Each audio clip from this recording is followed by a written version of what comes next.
जय हिंद दोस्तों। तो अगर आप भी एसएससी जीडी कांस्टेबल एग्जामिनेशन 2026 की तैयारी कर रहे हैं और अगर आपके भी नंबर मॉक टेस्ट में कम नंबर आ रहे हैं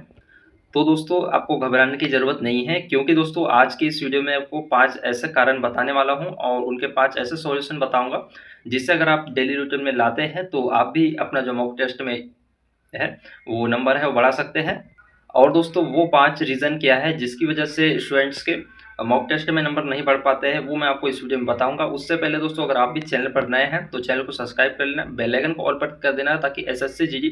2026 की एग्जाम से जुड़ी कोई भी अपडेट हो तो आप लोगों तक सबसे पहले पहुंच सके। और दोस्तों आगे आपको मैं इस वीडियो में बताने वाला हूँ कि न्यू एग्जाम डेट, दोस्तों न्यू एग्जाम डेट कब से आप फिर से एग्जाम रीस्टार्ट होंगे और क्या आपका जो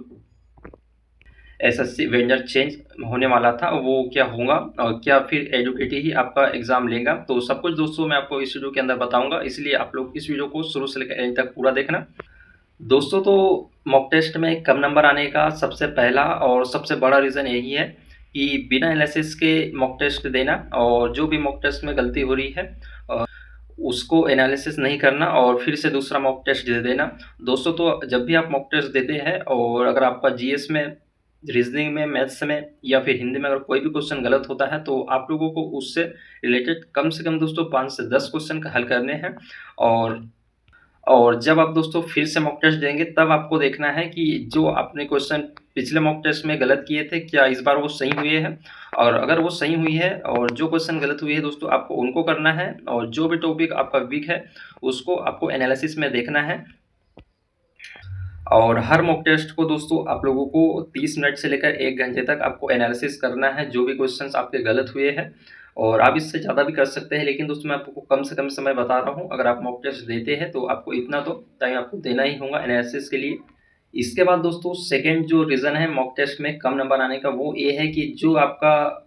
सब्जेक्ट वीक है तो आप उसे इग्नोर करते हैं और वही कारण दोस्तों आपका जो मॉक टेस्ट में कम नंबर लाता है। और जैसा कि हमारा दोस्तों मैथ्स वीक है तो हम लोग उस पर कम फोकस करते हैं और उसी कारण से दोस्तों जो हमारा स्कोर है वो मॉक टेस्ट में नहीं बढ़ता है। इसलिए दोस्तों जो हमारा वीक है, जो सब्जेक्ट हमारा वीक है, सबसे ज़्यादा फोकस उसी पर करना है। और जो हमारे से बनते हैं, जो सब्जेक्ट आपके रिवाइज किए हुए हैं तो आप लोगों को उनको कम देखा है, लेकिन दोस्तों जो आपका वीक है तो आपको सबसे ज़्यादा उस पर फोकस करना है, उसको इग्नोर नहीं करना है। और इस वजह से भी स्टूडेंट्स के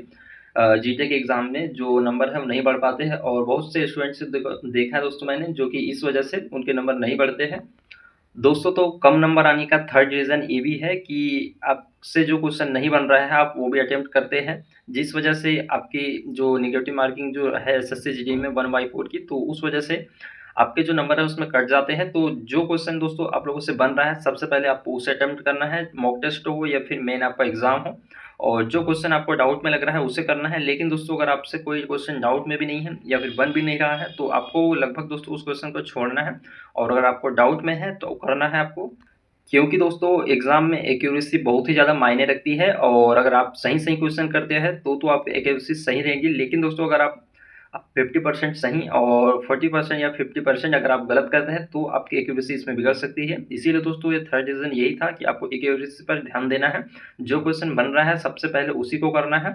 इसके बाद है दोस्तों एसएससी जीडी के एग्ज़ाम में कम नंबर या फिर मॉक टेस्ट में कम नंबर आने का फोर्थ रीज़न क्या है। तो फोर्थ जो रीज़न है वो सबसे बड़ा रीज़न दोस्तों प्रीवियस ईयर के क्वेश्चन हल नहीं करना, क्योंकि आप सभी लोगों को पता है और क्योंकि एसएससी जीडी के जो एग्ज़ाम में जो प्रीवियस ईयर के क्वेश्चन के सेम वैसे ही क्वेश्चन, बहुत सारे क्वेश्चन बनते हैं, लगभग 50 से 60% क्वेश्चन दोस्तों उसी पैटर्न पर आपके पूछे जाते हैं जो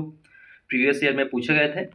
जैसा कि दोस्तों आप लोग मान सकते हैं 2025 में जो पैटर्न पे आपके क्वेश्चन बने थे हिंदी में, रीजनिंग में, मैथ्स में, और उसी पैटर्न पर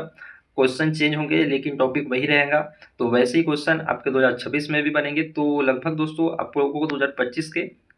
क्वेश्चन हल करने हैं, जो भी आपके पास प्रैक्टिस सेट हो तो आप प्रैक्टिस सेट लगा सकते हैं, या फिर दोस्तों अगर आपके पास मॉक टेस्ट है प्रीवियस ईयर के तो आप मॉक टेस्ट भी लगा सकते हैं। लेकिन दोस्तों आपको प्रीवियस ईयर के जो क्वेश्चन है वो हल करना ही होगा, क्योंकि वैसे ही क्वेश्चन आपके 2026 में भी आने हैं। दोस्तों तो फिफ्थ जो रीज़न है कम नंबर आने का वो क्या है, तो टाइम मैनेजमेंट नहीं होना। और जो स्टूडेंट्स मॉक टेस्ट नहीं लगाते हैं पहली बार वो सीधे अगर एग्ज़ाम देने जाए तो उनका जो टाइम मैनेजमेंट नहीं होता है इसलिए आप लोगों को सबसे पहले ही दोस्तों कम से कम दोस्तों आपको 20 से 30 मॉक टेस्ट लगाने हैं और फिर दोस्तों आपको एग्ज़ाम देने जाना है, तब दोस्तों आपका जो टाइम है वो मैनेज होगा।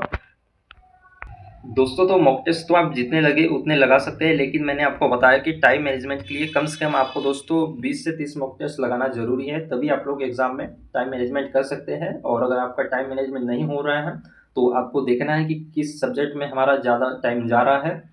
दोस्तों तो ये 5 रीज़न और उनके सॉल्यूशन मैंने आपको बताए, जो जिस वजह से जिसको अगर आप भी डेली रूटीन में ला लेते हैं, अभी भी दोस्तों आपके पास टाइम है, तो आपका भी मॉक टेस्ट में नंबर बढ़ सकता है। और आज का वीडियो अगर आप लोगों को पसंद आया हो, अगर आपको कुछ भी सीखने को मिला हो, तो वीडियो को लाइक करना, चैनल पर नए हो तो चैनल को सब्सक्राइब कर लेना,